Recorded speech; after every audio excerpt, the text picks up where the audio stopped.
इस देश के डेमोक्रेसी को खत्म करने के लिए ही 146 एमपीज को इन्होंने बाहर निकाला। जात पात की बात अंदर करते हो। बीजेपी के लोग, बीजेपी की सरकार एक दलित को बोलने नहीं देगा। डेमोक्रेसी के तहत सबको बात करने का हक है और वो आजादी आप छीन नहीं ले सकते। लाखों लोग कुर्बानी करके आजादी दिलाए और आप लोग, आपके घर में कोई एक चूहा भी नहीं गया आजादी दिलाने के लिए। अरे कितने डराते हो। अरे ये अपोजिशन पार्टी कांग्रेस ये डरने वाली नहीं है, झुकने वाली नहीं है। अगर आप कितनी भी कोशिश करो, मोदी साहब आप कितनी भी कोशिश करो हमको मिट्टी में दबाने की, हम बीज है, बार बार उठने की आदत है। अकेला मोदी कुछ नहीं कर सकता। मोदी जी को इतना घमंड आया है, इलेक्शन से पहले ही कहते हैं कि 400 सीट जीतेंगे। तो क्या मतलब भाई, क्या है तुम्हारे पास? इतने पॉपुलर तो नहीं है।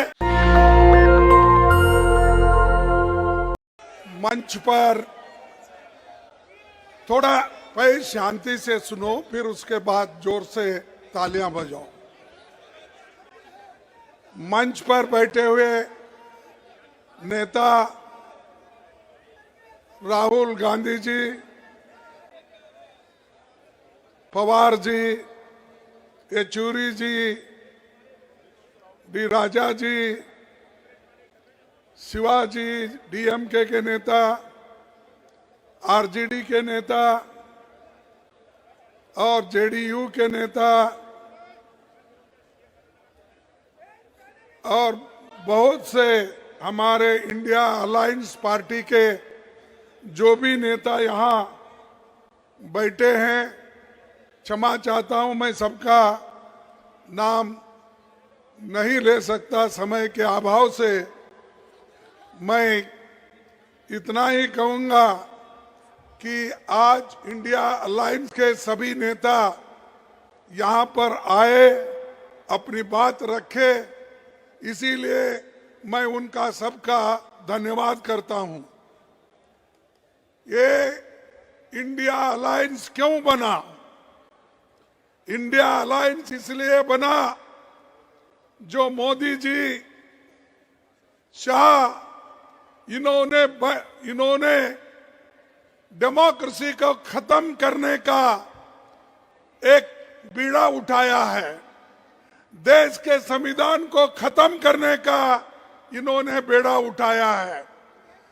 दलितों को, मजदूरों को, किसानों को, महिलाओं को कुचलने का काम इन्होंने किया है और अभी भी कर रहे हैं। इस देश के डेमोक्रेसी को खत्म करने के लिए ही 146 एमपीज को इन्होंने बाहर निकाला। कोई कुछ नहीं बोला। हमारे राम गोपाल यादव जी यहाँ नहीं है, उन्होंने बहुत दूर बैठे थे। ऐसे कई जो 147 एमपीज में दूर दूर बैठे थे, मुंह भी नहीं खोले थे, बोलने का बात उनको समय भी नहीं मिला, लेकिन उसको सस्पेंड किया गया। सस्पेंड करने के बाद हमने बाहर सभी मिलके गांधी स्टैचू के पास सत्याग्रह किया, धरना किया। तब जो हमारे सदन में सरकार के तरफ से ये आता है, मुझे बहुत धक्का लगा कि एक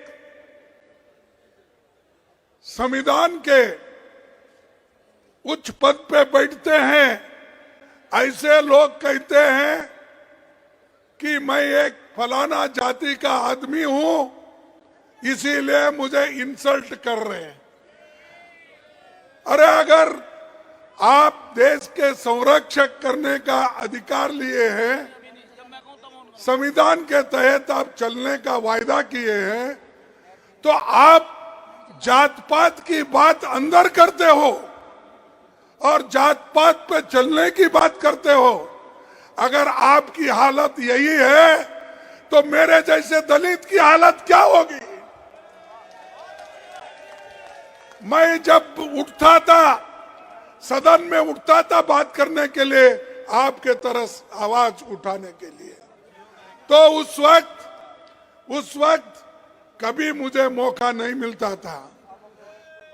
जब कभी भी देश में जब महिलाओं के ऊपर रेप होती है, जब कभी दलितों के ऊपर दलितों को कुचला जाता है, किसानों को मारा जाता है, मजदूरों को मारा जाता है और संविधान के धज्जे उड़ाए जाते हैं, उस वक्त हम खड़ा होके जब नोटिस देते हैं, नोटिस पढ़ने को भी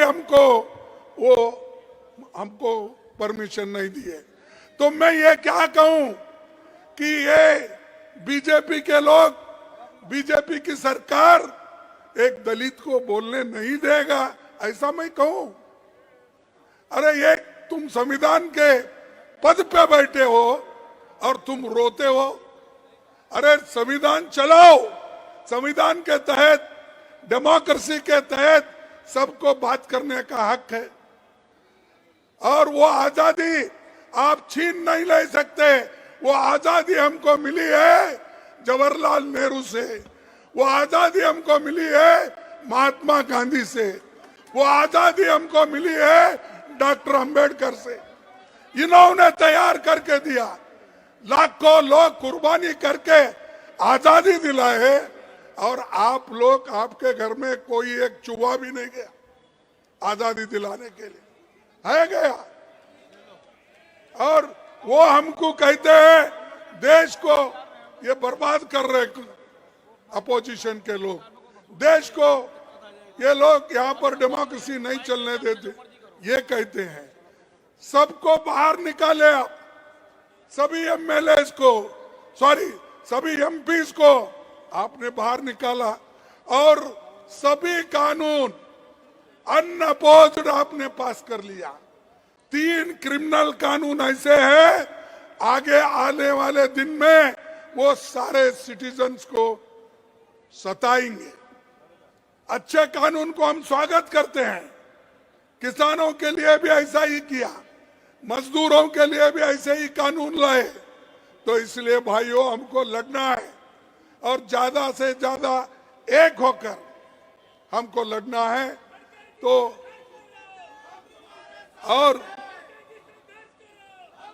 और आज मोदी जी हर एक को दोहरा रहे, हमारे कार्यकर्ताओं को जहां कहीं इलेक्शन आता है उनको ईडी का डर, सीबीआई का डर, इनकम टैक्स का डर। अरे कितने डराते हो? अरे ये अपोजिशन पार्टी कांग्रेस ये डरने वाली नहीं है, झुकने वाली नहीं है।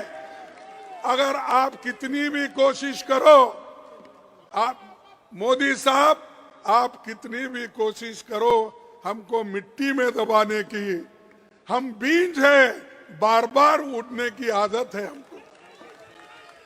हम तो तुम दबाने की कोशिश करते हो तो हम उठते हैं और देश को बचाने के लिए, संविधान को बचाने के लिए, लोकतंत्र को बचाने के लिए हम सब एक होकर लड़ रहे हैं। मुझे खुशी है कि सारे अपोजिशन के नेता एक हो गए हैं। अब जब सब लोग एक होते हैं तब अकेला मोदी कुछ नहीं कर सकता। और मोदी जी को इतना घमंड आया है, इलेक्शन से पहले ही कहते हैं कि 400 सीट जीतेंगे। तो क्या मतलब भाई, 400 सीट जीतने का क्या है तुम्हारे पास? इतने पॉपुलर तो नहीं है, क्योंकि मैं देखा हूं जब कर्नाटक में आए हर जगह फिरे, गली गली फिरे, हार के आए। तेलंगाना में गली गली फिरे, हार के आए। हिमाचल में गली गली फिरे, हार के आए। ऐसी क्या बात है? तो आप पहले ही कह रहे मैं 400 सीट लाऊंगा। अरे आपको जो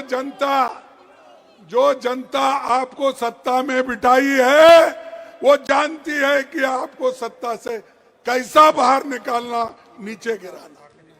तो इसलिए मैं इतना ही कहूंगा, आप सभी लोग यहाँ आए हैं, सभी नेताओं का भाषण सुने हैं, तो इंडिया अलायंस एक होके लड़ रही है, इसको आप साथ दीजिए, एक हो जाइए।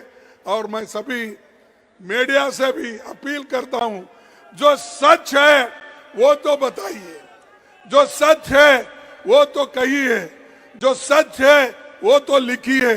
इतना ही मैं आपको कहूंगा।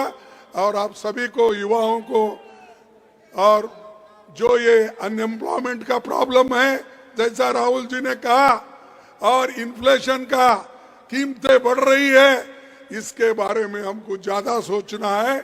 उस नजर से आप देखकर एक हो जाएंगे और आगे हमको पूरा सपोर्ट करेंगे। इतना कह के मेरे भाषण को समाप्त करता हूं। जय हिंद, जय हिंद, जय हिंद, जय हिंद।